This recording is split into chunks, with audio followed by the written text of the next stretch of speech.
सपार्षद गौरी की जय। Gaur Nityananda Prabhu ki jai.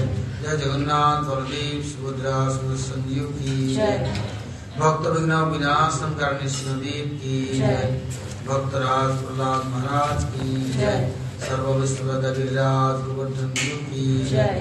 Sri Govinda Gopinath Madan Mohan ki jai. Brajmandal Dham ki jai. Brajvasi Bhakta Vrinda ki jai. Rajeshwari Madheshwari Praneshwari Srimati Radharani ki jai.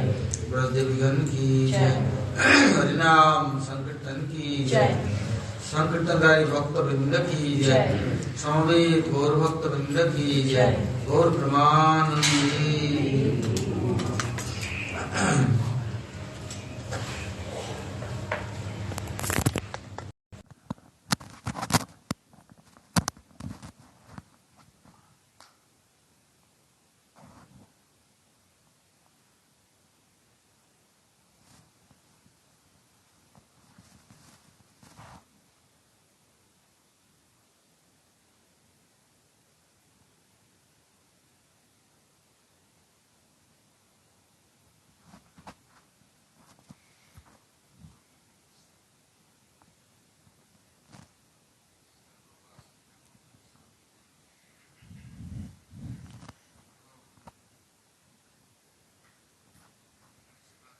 So, very good fortune.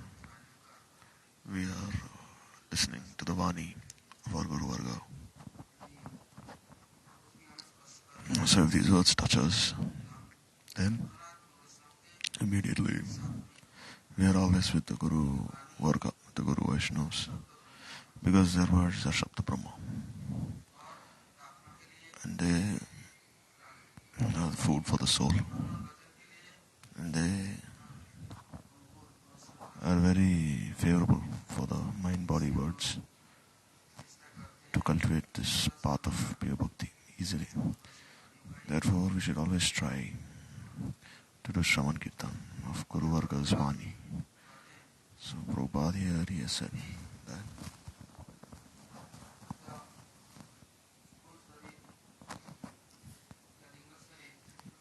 that this gross body and subtle body, if they become unwell, then will there be an obstacle for bhakti? And if they are healthy, then will they help us? Will they help make the situation favorable for bhakti? If the body becomes healthy, then inevitably one is bound to enjoy the objects of his senses. He will be very greedy to engage in sense enjoyment. So if one is always very sick, then it's a sign of great mercy from Bhagavan. Then one will never be arrogant, never have ego. Because Vasudeva Vipra, he had worms all over his body. These worms were feeding on him. This pus was oozing out of his sores. And if any worms would fall on the ground, then immediately take these worms and put them back on his sores. He'd say, oh, if you fall out from the sores, then you'll die here. Continue feeding on my body. So no one would even touch him. And he'd only be doing Hari Kirtan. When Mahaprabhu saw him, then he saw, see how detached he is from his body. Very effulgent personality. And seeing him, Mahaprabhu embraced him. He said, oh, don't touch me, no one ever touches me. You see, my body's rotting. Everyone hates me. And as soon as Mahaprabhu touched him, and he became very healthy, very beautiful, became golden. Now he said, oh, now I'm beautiful, now I'll have so many friends, relatives, and they'll come try enjoying my body. And my senses will also try engaging me in this bhoga. And this way, they'll make me enter in this line of bhoga. I'll not be able to control myself. In fact, by having this leprosy, Bhagavan had shown me great mercy. But you're so merciful, a Mahapurush like yourself. Now you've embraced me and now you made me so beautiful. Now should I look after this body or remember Shri Bhagavan? So should I feed this body? Because this body lasts for food, clothing, accommodation, bhoga. Before no one would even care about me, they just neglect me, hate me, but no, so many people will approach me. They'll call me, oh uncle, oh brother, oh my dear bandhu, oh my dear husband. And they say they're all trying to enjoy my body. So how can I protect myself? And Mahaprabhu, he said, the one who's not attached to his body, is not attached to his body, mind, then what does it mean? It means he's attached to Prabhu. Then he'll offer everything to Prabhu for his sarga, for his service. See, being healthy, unhealthy, this is just speculation. One thinks I'm healthy, and then he thinks I'm unhealthy. You say one thinks I'm very unhealthy, then how will he ever be healthy? Because in his heart he is fully convinced that I'm unhealthy. Once a doctor came to one king. Many doctors came, but they couldn't make this king healthy. So many doctors tried. So then the king, he asked one doctor, can you make me healthy? Oh, he said, yes. I'll give you 3 packets of medicine. Eat these 3 packets, 1 single packet a day, and after 3 days you'll be healthy. Don't worry. The king became very happy. Then he said, I'll give you half my kingdom. Just make me healthy. I'm very sad. He said, don't worry. I'll make you healthy immediately, in just 3 days. But on one condition. What is that condition? When you eat this medicine, don't think about the camel. If you remember a camel while taking this medicine, then you'll die immediately. Just don't remember the camel. Then no one can save you, even if you take the medicine. And he said, what is so special about this? Why should I remember the camel? I am taking medicine. So when he opened the packet, take the medicine, then immediately he started remembering the camel. Oh no, I'm going to die now. I remember the camel. No. He put the medicine away. And now the camel was not going away from his thoughts. Now he was only remembering the camel. He's only seeing the camel in all directions now. Then the next day again he opened the packet of medicine. Then again he remembered the camel. And he was very scared. What am I thinking about? And on the 3rd day, he didn't even look at the medicine. And the doctor asked him, have you eaten the medicine? He said, no. This camel immediately came in my mind. I couldn't eat this medicine. Then he said, this is your speculation. You're always thinking, I'm sick. Therefore, you're always sick. No, you'll never be healthy. If you think you're healthy, then you're healthy. What bimari do you have? What illness do you have? When you have a body, you're bound to suffer from heat, cold, and you're bound to experience day and night. You see, you cannot be immortal. You have to give up this body one day. So why are you so anxious about this body? So from today, just think you're healthy. Don't ever think you're unhealthy. Why are you imagining yourself to be unhealthy? Only your mind is unhealthy. The body is never unhealthy. The body, according to time, according to 6 seasons. Sometimes when it's very cold, then it becomes very hot. Immediately after winter, there's summer. And you see all the this cold that is entered inside one's body, that is removed from the heat of the sun. Then the body becomes very light. If there's no summer, then the body will never be healthy. And then there's rainfall, then there's the monsoon season, and then the body becomes refreshed from this heat. So Bhagavan has automatically given such natural medicine for the upkeep of the body. So therefore, but also you should remember, if you become very healthy, don't become a servant of your mind and senses. The person is running, he's jogging, he's doing exercise, he's trying to digest the food he has eaten, he's trying to become very strong. But for which reason? What is the use of becoming strong? If one becomes very unhealthy, then what will happen? You see, then he becomes useless. Then when he's useless, no one will disturb him. Then he'll always remember Prabhu. Now he'll do kirtan, he'll do bhajan. No one will ever disturb him. Everyone will hate him and kick him away from him. Prabhupada is saying that in any condition, Krishna may place us in any condition, and you must gladly accept the condition that he has placed you in. Bhaktivinoda is saying, Prabhu, you can kill me, you can keep me alive, you can do anything you wish, because I am your eternal servant. You have every right to act as you wish. You may make me happy, sad, healthy, unhealthy. In any condition, I do not wish to be far away from your lotus feet. May I never be far away from you by my body, mind, words.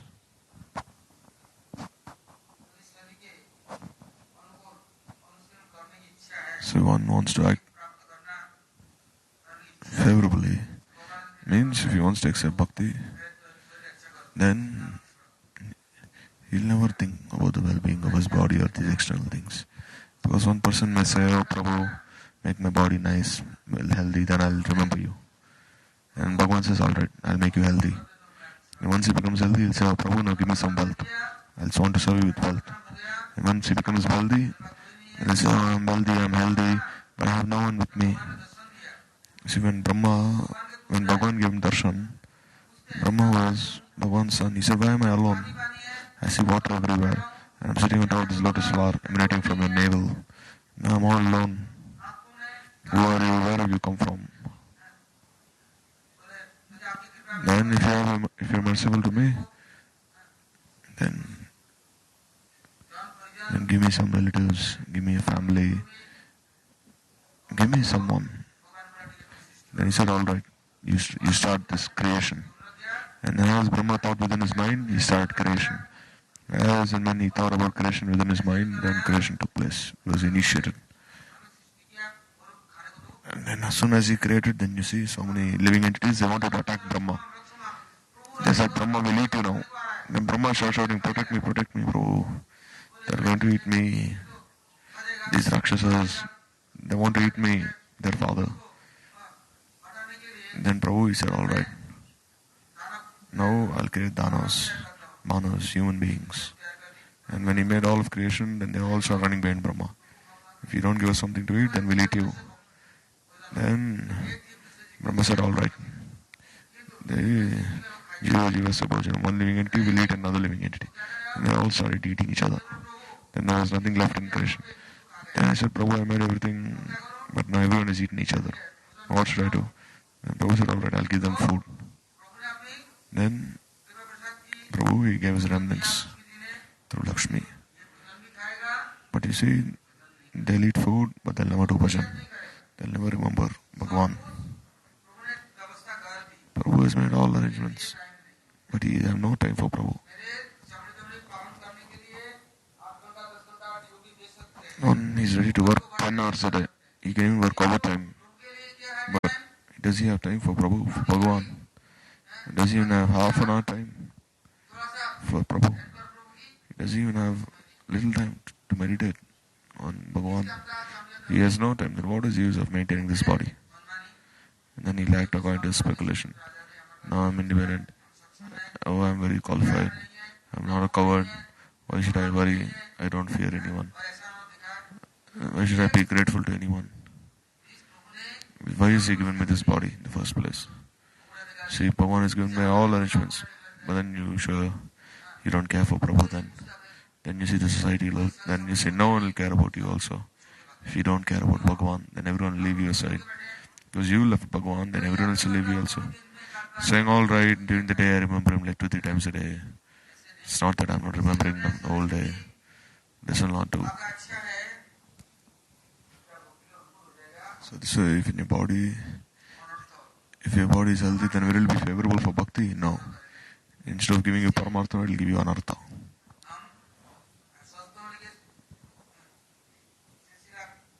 Therefore, don't fall into this delusion of being healthy. You want to, you're desiring to enjoy, wanting bhoga, what will you do? You'll associate with all the non-devotees and you'll become entangled in their prestige, adoration, fame. They'll give you so many things and you'll become entangled in that. But you don't care for Bhagavan, who's giving you everything. If you earn 1 lakh rupees, Then the 1 lakh rupees you would only spend for your family and relatives. But for Prabhu, what have you given? You're saying, oh, everything I'm doing for you because you've given me this money. Prabhu saying, alright, I've given you this money, then give me everything. He's saying, no, this I cannot do. You see, this is my duty. And Prabhu says, I'm not yours. Therefore, Bhagavan, he told Brahma, I was before, I always was, I always am, and I always will be. Past, present, future, only I exist, and you will also be always with me. There is no one in this world who belongs to you or is yours. Only you are mine and I am yours. Therefore I always was, I always is, always am, and I always will be. But still people, they think of this world as their own. So even if the bhaktas have to suffer from many calamities, then they remember Vigna Vinashan Nrsingadev. They pray to his lotus feet. In Braj, Bhagavan, he took everyone and offered them at the feet of Giriraj. He said, pray to Giriraj. Once Bhagavan, he lifted Giriraj for 7 days, for 7 nights, and he protected all the Vrajvasis. Not only that, if you read Gopal Champu and Vrindavan Champu, you see, when Krishna was in Mathura, when Jarasandha was coming, he attacked Mathura 17 times. Kalyavan came, and he attacked. And Krishna, he would send his messengers, go tell the Vrajvasis that no one should come out of their homes. The cows should not go out into the forest. They should all go take shelter of Giriraj and be safe there. And then, when I tell them, they can come out. Because if I go to Vraj, then Kalyavan and Jarasandha, they'll attack Braj. Now I'm in Mathura, so they're attacking Mathura. So Braj is always protected. But Braj is also near, so these demons could do anything. So they all took shelter of Giriraj. Take shelter of Giriraj. Krishna himself is shown. When everyone, by Krishna's hints, when these messengers came, then they all went and entered inside Giriraj. Then they saw there was no one in Braj. It was completely empty. All the homes, villages were empty. Why would Krishna do this? Meanwhile, what would he do?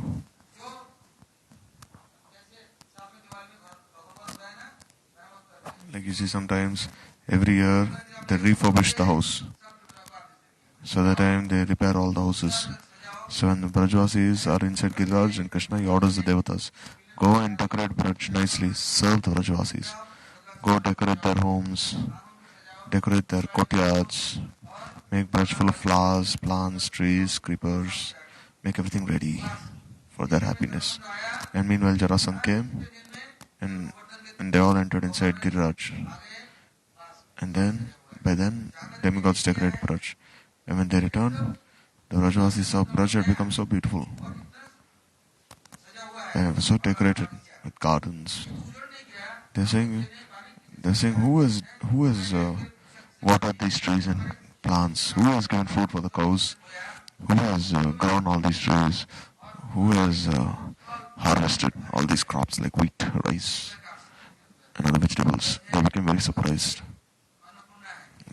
Really, this Braj is Annapurna. Means Braj is complete in itself. Or else how is this possible? And all the Vrajvasis, they would congratulate Nanda Baba. The Nanda, you would always say, Kanaya, Kanaya. We only believed in Kanaya. Just see Braj. Braj has made everything so green. When they entered inside Giriraj's cave, they said, Kanaya has lifted Giriraj for 7 days. Kanaya is not here now. But they're seeing that Krishna is also with them inside Giriraj. Krishna is not far away from them. So is Braj. There's Prakat Braj and there's Aprakat Braj and the Drishyaman. So this Drishyaman is always seen. This Braj is always seen by the Nitya Parshads. And for the Sadhan Siddhas, there is Aprakat Braj. And this Prakat Braj is for are always absorbed in Nitya Seva. For them, there is always Nitya Prakat. For them there is no prakat and drishyaman, there is only prakat. Because they know that Guru is nitya. Krishna himself has said in the Gita that the Atma is nitya. So if the souls are eternal, then Guru is also eternal, Bhagavan is also eternal, Braj is also eternal. But we are not scared. We do not wish to serve Brajadam. Instead we are hiding. And then for Prabhu, we will not even offer a flower or some any food, nothing. Then how are we having darshan of this Prakat Braj? How are we seeing this Drishyaman manifestation of Braj? So we are very unfortunate. And then we are going in Aprakat Braj. And there we are sometimes listening to all these insults. People criticizing each other. People's troubles, all these things listening. So although we are in Braj, we are no samadhi with Braj. Because there is no seva, there is no mamata, there is no snigdhata, softness, there is no tenderness.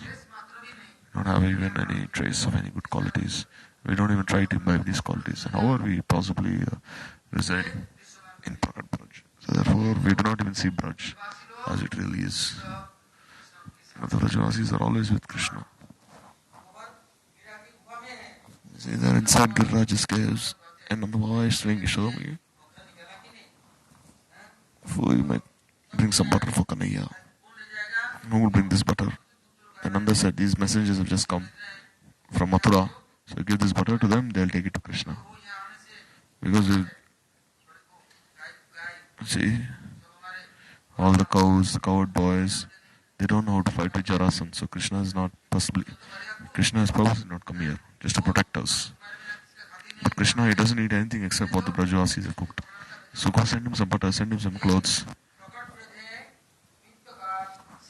So in this Prakat Braj, this Sevamaya Jivan, this service tendency is manifesting eternally. And he is always in Braj, eternally absorbed in Nitya Seva, for Nityakal, for eternity. And those who are in Drishyaman Braj, who are they? They are doing sadhan. Then when they have faith towards Nitya Siddhas, the Sambandha, then sometimes they have a momentary vision of this transcendental Braj. They do not have this vision always. They have spartis. And then as and when they advance, then they see the Dham as it really is, for longer phases of time. And for those in the Prakat Braj, those who have Sukriti, they are gradually given admission into this realm of Paramartha, but if they become slaves to insults, embarrassments, criticizing each other, then they're not really in Braj, they're in the world of Maya. Then they cannot enter this eternal Brajadam. Then where are they really present at? So Prabhupada said, even if one is unhealthy, pray to Nrsimhadev. Nrsimhadev is Sarva Vigna Vinashak, the destructor, the destroyer of all obstacles. But Prahlad, he still never prayed to Nrsimhadev. Oh, protect me, Bhagavan. Why would he pray? He says, if I am Prabhu's, then Prabhu's, he automatically will think about me. Why should I appeal to him for his protection? He can keep me any condition he may place me in. Happiness, distress. Why? Because he can make the impossible possible, possible impossible. Kartama kartam manyata ishvara. I am his, and I am always his. I only pray to him that I never become any others. I do not belong to any other person. I only belong exclusively to him. This is my only prayer. So Prabhupada is praying. One becomes very unhealthy. Then how will he do his Mala Mantra? So that time someone says, see, your body is not alright.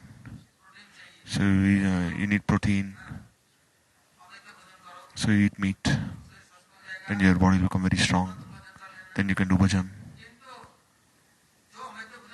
But one who eats meat, is he also healthy the whole time? Are the meat eaters healthy always? So if you listen to all these demons, then you also become a demon. You lose your humanity. Because one who eats such bad food like meat, will he stay in this world forever? Will he remain a youth forever? So don't fall into such traps. There is no need for such. Don't be so naive. So don't be neglectful of Krishna bhajan. You should resolve, you should make a promise. I'll have to chant these rounds. I'll have to chant Mala Mantra. Once Govinda, he bought Prasad for Haridasa Thakur. Mahaprabhu, his Prasad will be divided into 4 parts. One part for Haridasa Thakur, one part for Govinda Prabhu, one part for Sarup Damodar and Raghunath Das Goswami, and one part for Mahaprabhu. He would just eat like a little. Govinda Prabhu every day he'd bring. But today Haridasa Thakur, he said, I won't take any Mahaprasad. He just took tulsi and he said nothing else. Because my body has become very unhealthy. He said, what is the problem? He said, I couldn't finish my rounds today. What is the use of feeding this body if I cannot finish my rounds? Mahaprabhu immediately he came. He said, your body has become very old. So don't be so stubborn. You have already chanted so many rounds. If you cannot chant, then why are you forcing yourself?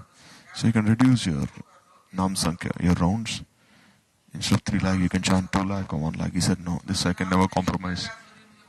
If I cannot if I cannot complete all my rounds in my body, I will never cooperate with my body. I'll not give it any food or water. I don't care for this body then. I have to finish my rounds. And he prayed to Mahaprabhu, just bless me that I can leave this body. Because body will no longer help me now. No, this body is going to be unhealthy. I want to leave this body behind. So then Mahaprabhu said, then you want to leave me here all alone in this world? Then Haridasa Thakur said, oh, you see a tree has so many flowers. If one flower falls, then what difference does it make to the tree? So you have like innumerable bhaktas. So if one bhakta leaves this world, then what difference does it make to you? So kindly be merciful to me. And he said, no, Mahaprabhu, I do not wish to remain in this world anymore. And this body is not helping me. I cannot do bhajan in this condition. I cannot do kirtan. I cannot remember you. Now this body has become invalid, decrepit. It's because he knew Mahaprabhu, he would leave. So I have to leave before Mahaprabhu. And I cannot stay in this world anymore. Then Mahaprabhu called all the bhaktas and they started kirtan. When they started kirtan, then Mahaprabhu, he brought Jagannath's kalin, chandan, his remnant cloth, remnant clothes. See, Jagannath, he wears 5 kinds of clothing. Those are sadhan siddhas.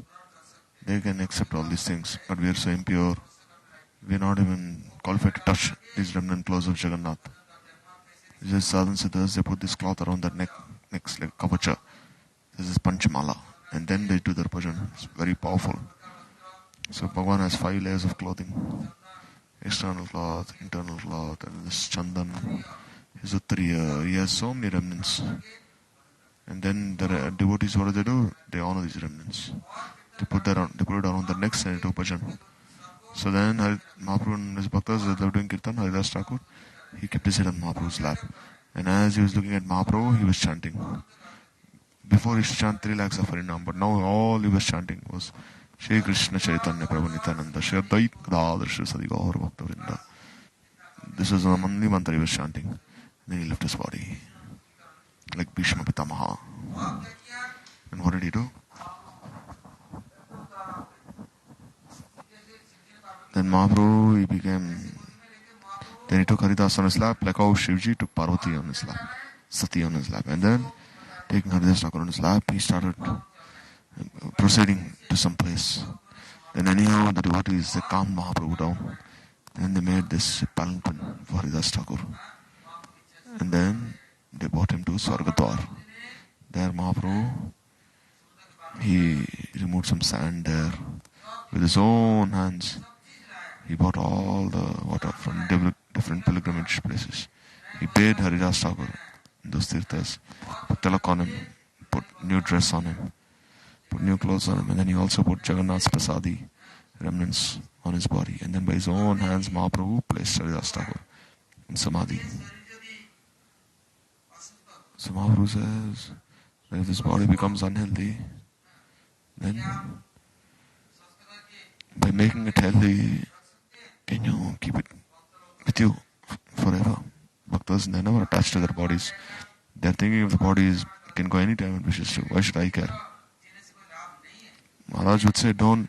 You see, even trees, they live for thousands of years. So will you also want to remain for thousands of years in this world without doing any seva? So therefore, Gurudev also said, why are you forcing me to stay here?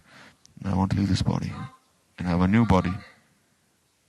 Because in the Gita, Bhagavan himself says that this body can neither be moistened by water, burned by fire. This soul is transcendental. And just as the body gives up an old cloth and gains new cloth, similarly this body, the soul also gives up this body, just like an old piece of cloth. Then transmigrates to another body. You see, the soul will only give up the old body once it has entered into the new body.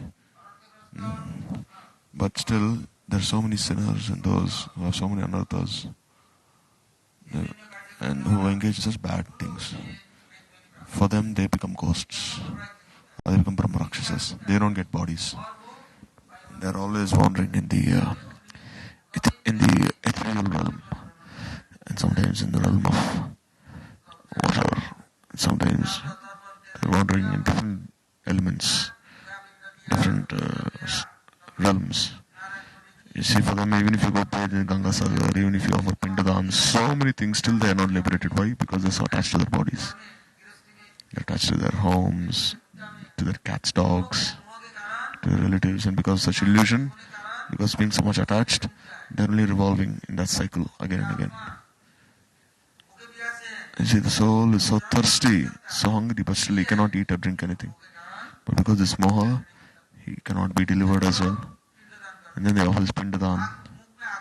They put fire inside the mouth and they break the skull of that person before they set the body on fire. But still, the soul is attached to the body, in spite of his body being burned to ashes. But the bhaktas, they are not like them. The bhaktas, they are not thinking of, they say whatever is Krishna's desire, then that is bound to happen. Why should I worry so much about maintaining this body? If Krishna desires, then he can keep this body healthy.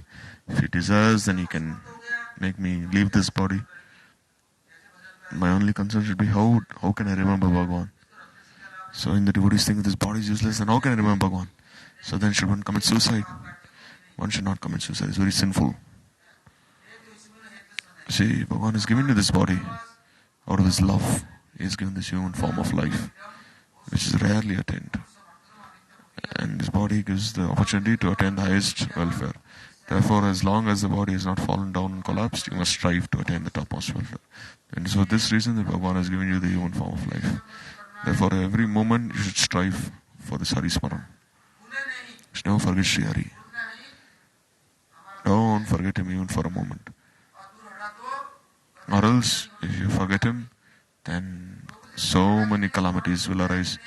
As soon as you forget Sri Hari, then immediately you'll become very unfortunate. You will suffer from depression, from so many problems. But if you are with Prabhu, then why will you suffer? Because Prabhu is Anandamaya, he is full of bliss. So then if you are with that personality is full of bliss, then why will you ever be sad? It means you are not remembering him. If you are not remembering him, how can you be happy? Sometimes Gurudev would speak to some brahmacharis in Mathura. Why is your face so black today? Today you are very sad, you are not looking anyone in their eyes. Your head is always down, lowered down. Don't you finish your rounds? Have you chanted your Mala Mantra? Have you honored Mahaprasad or not? Have you offered pranams to the Vaishnavas or not? Why are you so sad and depressed? If you're always with this Anandamaya Brahma, Bhagavan, this Sachidanandamaya Bhagavan, then how can a person possibly be sad when he is with the very embodiment of concentrated happiness?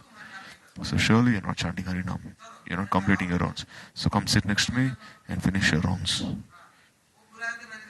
He would call the manager, Kunj Bihari Prabhu, saying, Kunj Bihari, you take all these boys and you chant Harinam with them. Make sure they finish their rounds. Kunj Bihari Prabhu, he'd pull all the boys and make them sit in one place. And he'd tell them, all of you should chant Harinam. You don't chant Harinam, then I will not eat even the water that you offer. And you will not do any seva also. Because if you are always sad, then if you anything you touch will also become very foul-smelling. So go away from here, or else chant Harinam. Or else in the evening, Gurudev would come at 8 o'clock in the night, and before Gaurarati, he'd sit there for Maha Mantra, and for 2-3 hours, Gurudev would make all the brahmacharis sit and do kirtan. He would dance, and he'd also make everyone else dance while chanting the Maha Mantra. So the Guru Vaishnava is very causelessly merciful. So how can we be requited of this debt that we owe to them? Therefore, Gurudev is Namacharya, he is Nam Kirtankari. They say, what is Gurudev's parichay? Guru's identification. He is always chanting Harinam. If he doesn't chant Harinam, then don't think of him as being Guru. Leave him then. Means he's engaging in sense gratification. He may look very nice, very strong. He may be very scholarly, but if he doesn't chant Harinam, he doesn't remember Bhagwan's names, then never think of him as Guru. Because if you serve such a person who is always engaging in sense enjoyment, then you'll also become a sense enjoyer like him. So fold your hands and offer your dandavat to him from far. Just tell him Haribol, Haribol. Give him whatever money he wants and leave him then. Here, take this money, offer your dandavats and give him whatever respect he wants and send him away. Therefore, there's this Parakiya Guru. You see, the Diksha Guru is a Vaishnava, but he doesn't do bhajan. So then, can you leave him? If you leave him, it will be an offense. Therefore, there's this Parakiya Guru. This Parakiya Guru, he attracts you. Attracts your heart. He always keeps you. You can never forget him. And he can never leave you. Then both of you are bound by this bond of love. And he's always sitting on the throne of your heart. And he's always nourishing you, looking after you. So how can you leave him then? It is never possible that you can leave him. Therefore, there's this Parakiya Diksha and then the Sakya Diksha.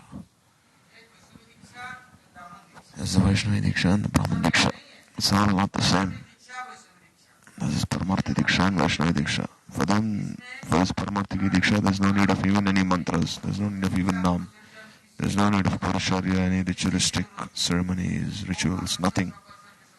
Just by this potency of attraction, automatically all the jivas are attracted by this Sankarshan Shakti. And they're all made to relish this nectar of Harinam. And they're all made to engage in Bhagavan's seva by this Parakiya Diksha. Or else if one doesn't have this tendency, even so, he is attracted by this Akarshan Shakti. Then he is never able to leave this seva and his love towards his Guru. But if a Guru himself doesn't serve, if he himself doesn't do kirtan, then what to do then? Therefore, one who is engaged in this sense enjoyment, he can never be a Sadguru. Then what will he do? He will flatter the disciples. Oh, you are very charitable, very good sevak, very generous.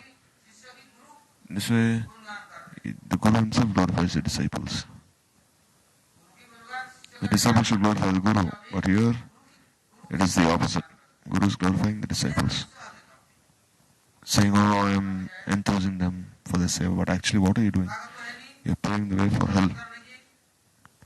For yourself and all your disciples also. You have no strength to correct them for their faults. You say, oh, let me flatter them. If I flatter them, I'll continue receiving money from them, dakshina, and they'll glorify me everywhere. So Prabhupada says, this is not Shravapanta, this is Purapanta. Means this is the path that leads to material enjoyment, not Shravapanta. They're actually deceptive, they're impostors. Sadguru, who is he? He practices in his own life every instruction that he speaks of. And he always chants Harinam. And he never speaks to please others. Whatever he speaks, he does so only for pleasure Shri Hari. Sometimes some Guru says, okay, no harm, you've done something wrong, no harm. Everyone commits a mistake, everyone is prone to commit mistakes. So why are you beating yourself so hard over it? No problem. Forget it, move on. You're always good. You do bhajan anyhow. But you see, just by flattering your disciples this way, then if you're pushing everything underneath the mat, and then how is this beneficial for anyone? If you're decorating a dead body, is there any use? So one who doesn't have the Shakti, this potency, doesn't practice in his own life. And you say, what is the use of glorifying such a personality?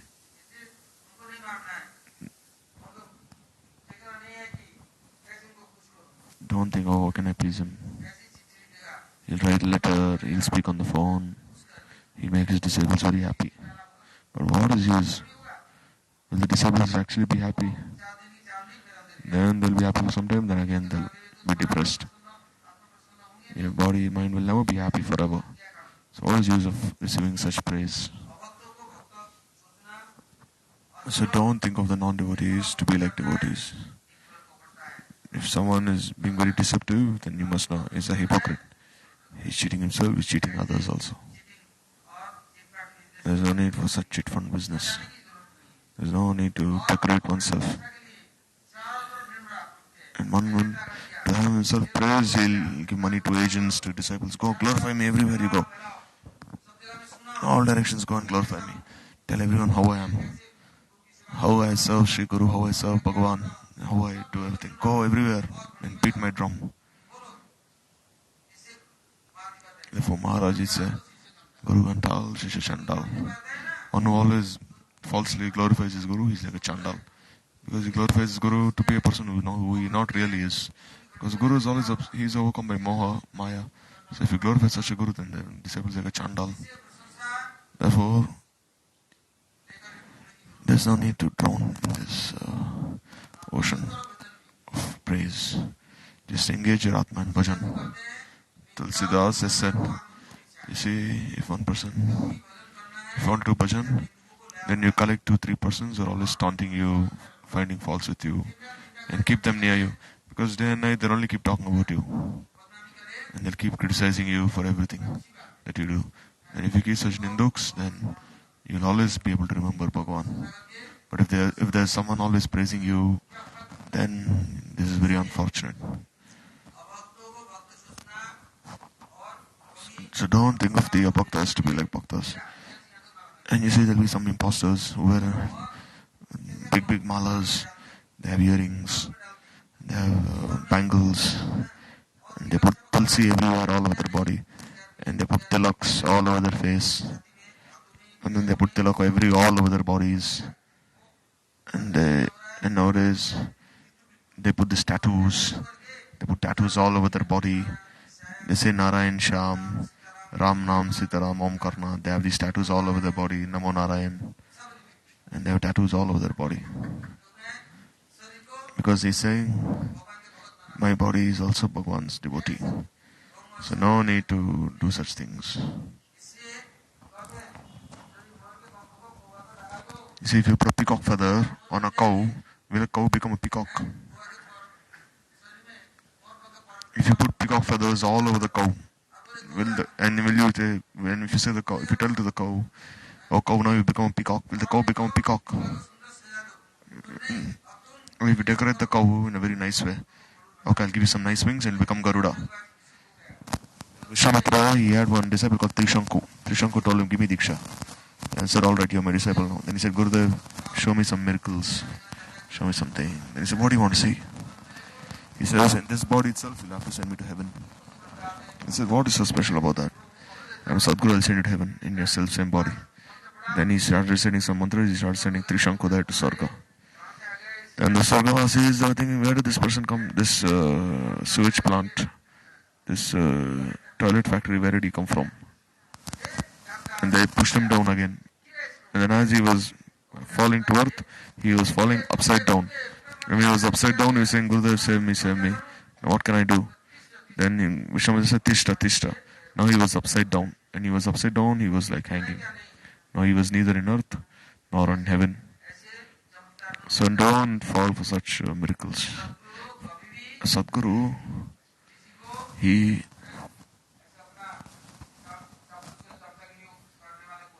Sadguru, he never gives like money to certain people, saying, go and glorify me.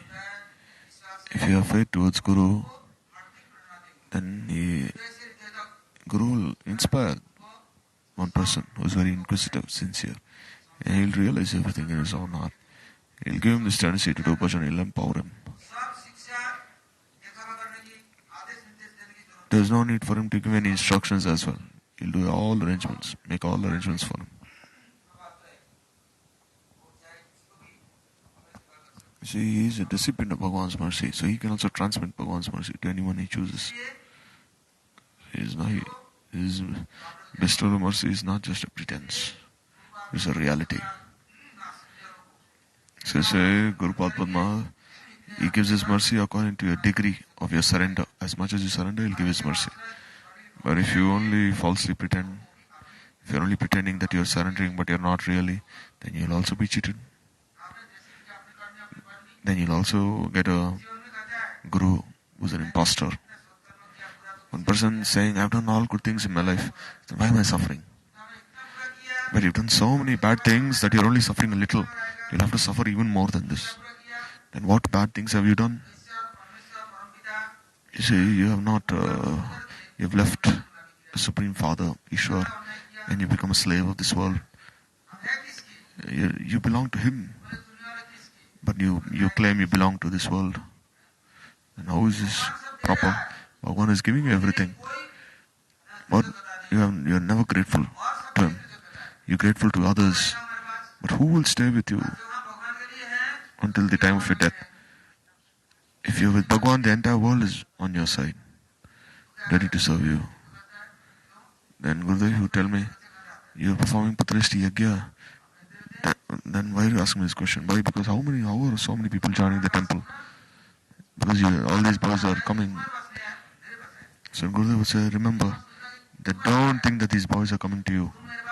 These brahmacharis are all coming to me actually. Whoever comes to you should send them to me. Don't think that they're only coming to you. So if you're serving Bhagavan, then the entire world will come. But you must know that this world is being drawn by Him. Being attracted to Him, not to us. So don't have this conception that I'm very qualified, therefore the entire world is being drawn to me.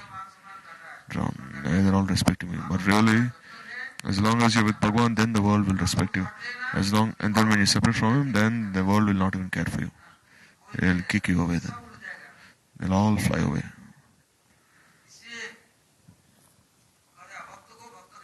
So to think of the non-devotees to be a devotee, to be devotees. Like we say, one fox. You see, fox would steal many different kinds of food and eat it. So once they dug a hole, some people, and on top they covered it with some grass, some dry leaves, and underneath they put water inside the pit, inside the hole. They put some colored water inside. So then this fox, every day it would come. So then as it tried walking over this hole, it fell inside. Then the fox, it anyhow stayed afloat in that pot. And now the fox became blue. And then they caught the fox. Every day it comes and eats everything away. A great nuisance, this fox. Eats dogs, it does many bad things. So we'll cut its tail and leave it. So they didn't kill the fox, they cut its tail. And now the fox had become blue. So no one had seen a blue fox before. And the fox didn't have a tail also. Because all foxes, they have tails, but this one didn't have a tail. Then the other animals asked him, who are you? He said, I'm the king of the forest. See my color. I don't have a tail. And see how blue I am. Then all the other animals said, then what he's saying is true. He must be the king. Before the lion was the king. Now he is the new king now. Then the lion said, and the fox told the lion, I'm the king. Then one day what happened? All the other foxes, during evening, they all started howling. They all started doing namaz. They started saying, Uwa, Uwa, Allahu Akbar. Then they all started doing Allahu, Allahu Akbar. Then even the other fox started howling like the other foxes, Allahu, Allahu. Then they found out it was a fox. So all the other foxes were doing namaz, so this fox will start doing namaz. And they say, he said, oh, Allahu Akbar. They say all of them started doing this. Then all the other foxes attacked it, saying you're an imposter. So if you're an imposter, claiming to be a devotee, then you must know, one day the truth will be out. How long can you cheat the people? Person, he comes to the temple, Still he wants to enjoy so much, but still he shaved his head, he wears saffron, and he has a danda, then he performs many miracles, then he becomes a Paramahamsa. But then, as soon as, you see, a very beautiful woman comes, then anyhow he takes her to the side, and then he starts feeding her very nicely, and then he makes a relationship with her. Why? Because still you want to enjoy. But even though you come to the temple, still can you cover this tendency to enjoy? Take shelter of Sri Guru, take shelter of Sri Hari, become a Hari Bhakta. If you're Maya's Das, then how are you Hari Bhakta? And wherever you go, you'll only be a slave of Maya. And how can you be corrected?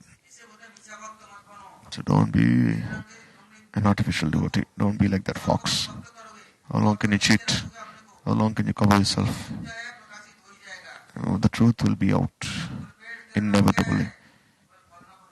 See, a tree is known by its fruits. Similarly, a man is known by his actions.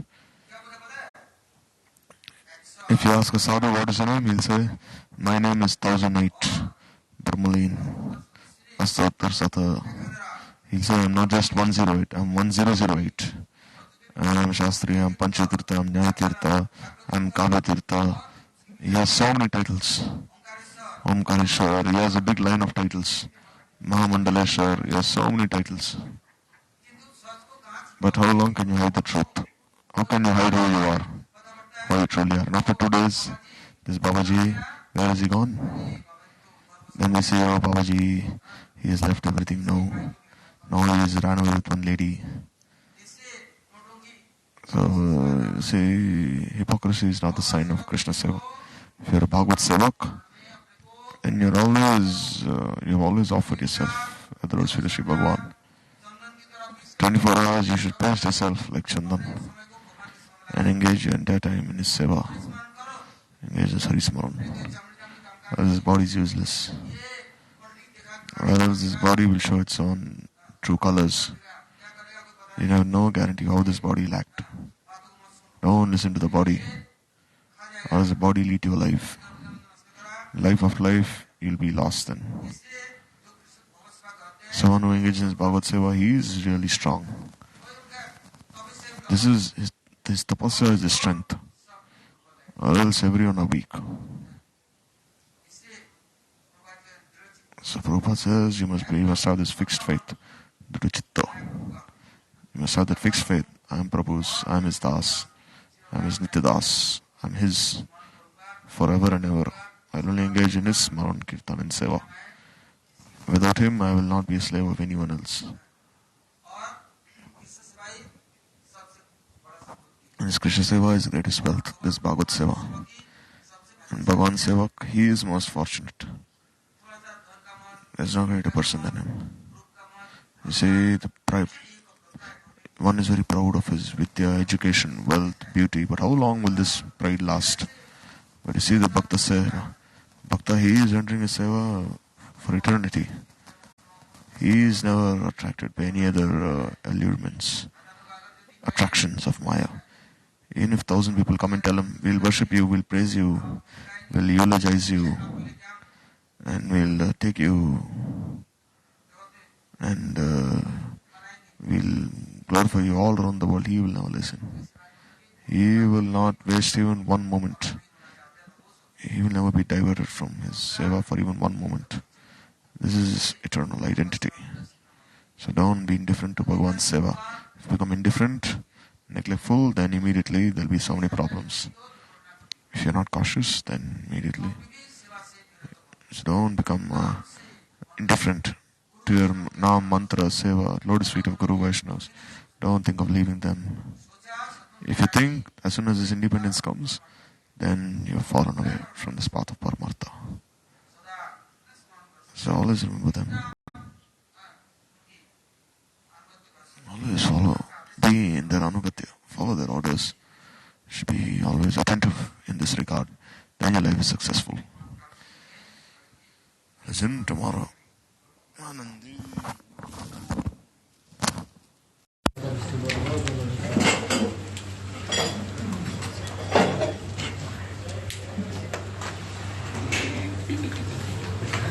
Radha Krishna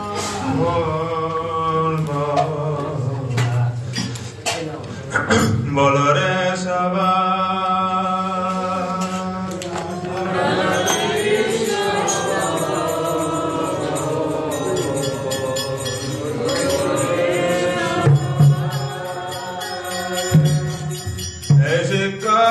Diya, sabna diya, fir chanache gornita.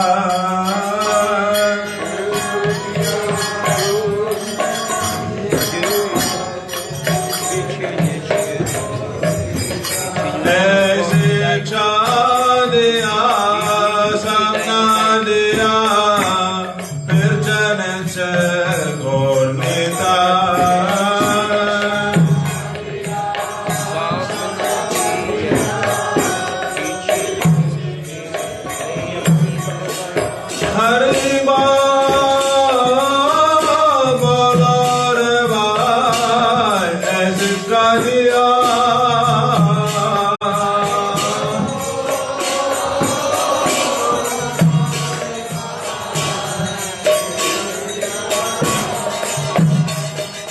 Radha Krishna Bolore Sava.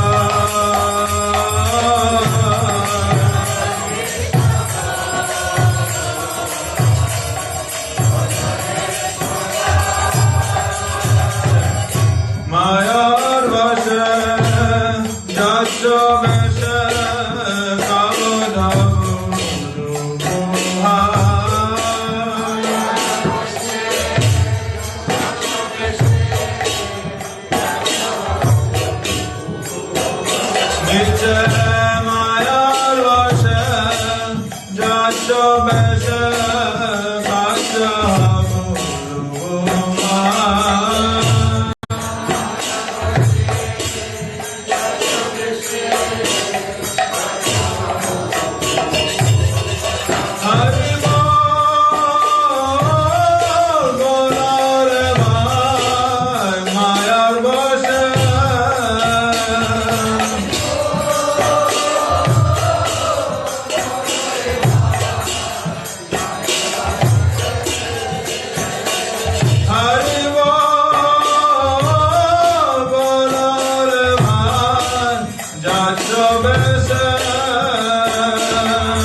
Jiva Krishna Das Edeshwa Kolkaya Dukana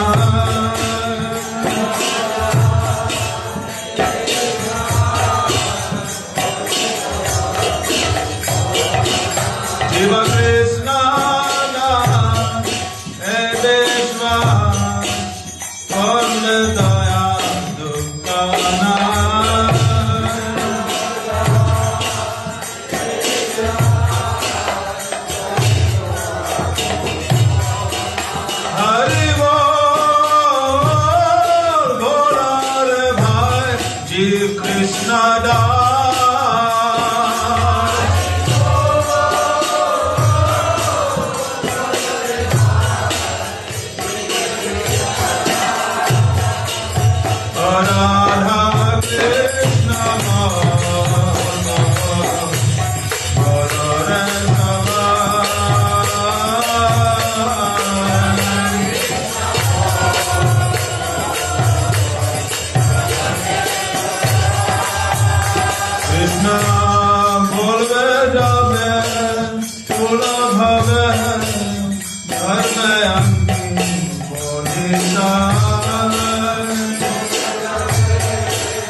chalo hey mantra vichara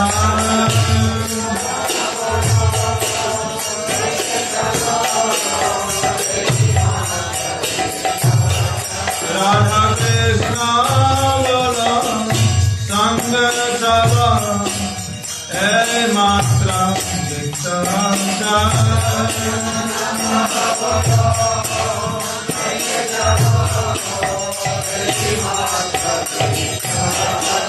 Hari bol bolo re bhai Krishna bolo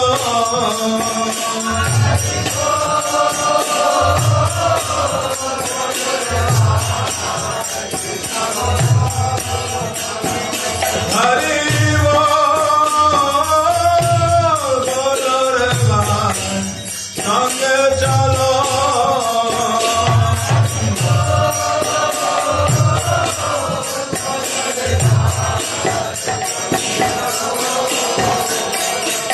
Radha Krishna bolo bolo re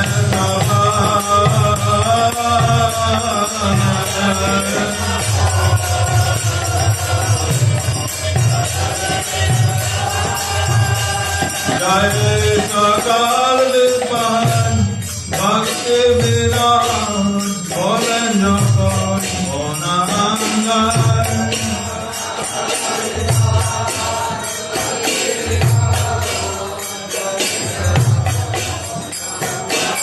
Hari bol bolo re bhai Jai Sakal Vipan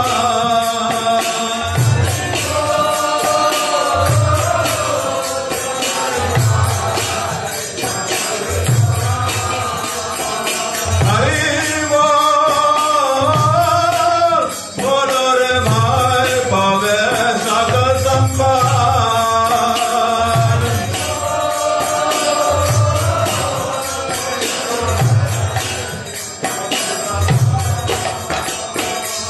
Radha Krishna bolo bolo re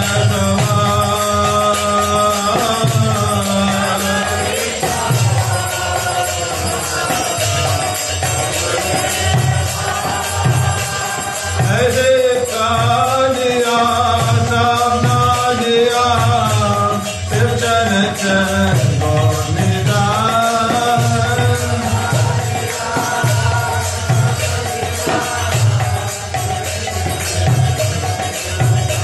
Aise kajiya sabna jiya Sirchan chan gornida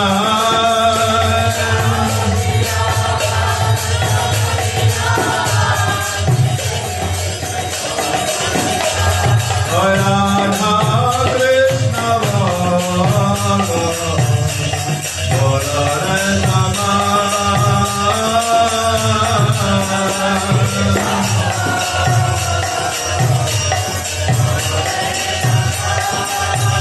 Nitai hai gaur hai Nitai hai gaur hai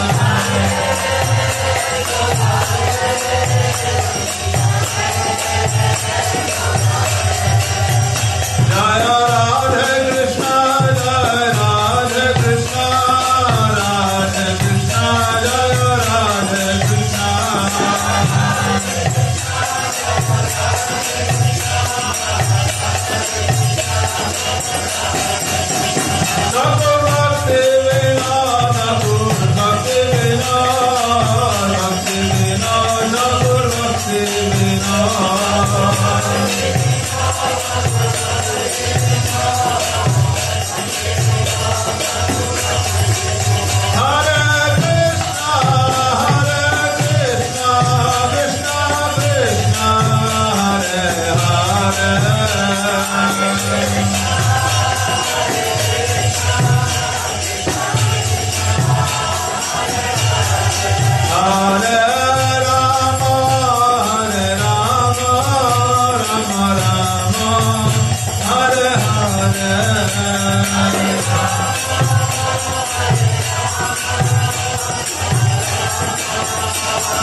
Jai Gurudeva, Jai Gurudeva, Jai Gurudeva, Jai Gurudeva.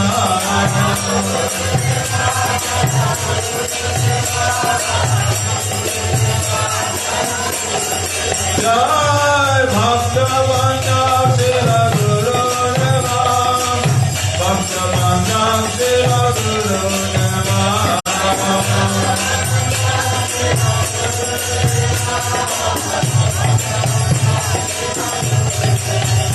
Jaya Prabhupada, Jaya Prabhupada, Samarthana Sila Prabhupada.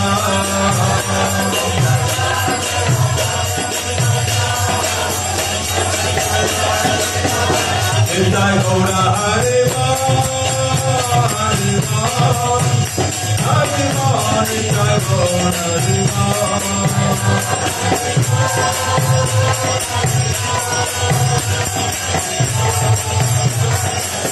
Jai Gaura Hariva, Hariva, Hariva, Jai Gaura Hariva.